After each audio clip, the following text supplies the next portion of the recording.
Police भरतीच्या मैदानी चाचणी बहुतेक ठिकाणी 20 जानेवारी पासूनच चालू होणार आहेत आणि जशा संपतील तशा लगेच पुढच्या मैदानी चाचणी होत आहेत।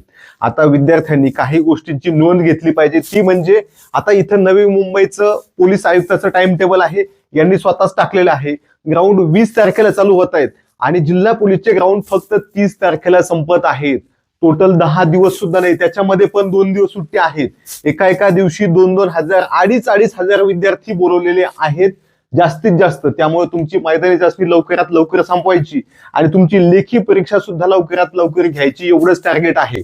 इथं सुद्धा चालकचं तुम्ही बघा 31 ला चालू होतंय आणि लगेच तुमचं 16 ला संपतंय। त्याचं पण मध्ये सुट्टी असल्यामुळे ते लवकरात लवकर संपत आहे। तरी सुद्धा 2.5 हजार विद्यार्थी सलग बोलवलेले आहेत। महत्वाची गोष्ट आहे की इथून पुढे तुम्ही फक्त ग्राउंड करू नका, तर ग्राउंड सोबत रिव्हिजन करा आणि पेपर सोल्युशन सुद्धा करा। कारण सगळ्यात महत्वाची गोष्ट अशी आहे की जर तुमची मैदानी चाचणी एवढ्या झटपट संपवायची आहे तर तुमची लेखी परीक्षा सुद्धा झटपटच होणार आहे। तुमचं ग्राउंड एवढ्या स्पीडने घेतायत, तेवढ्या स्पीडने जर लेखी परीक्षा घेतली आणि तुम्ही रिव्हिजनला कमी पडले तर नुसतं पळून काहीही उपयोग नाही। फक्त पुढचं वर्षभर सांगायला होईल की मी मागच्या वर्षी लेखी परीक्षेला होतो।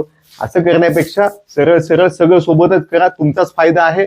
नाहीतर तुम्हाला वाटेल तसं तुम्ही करू शकताय।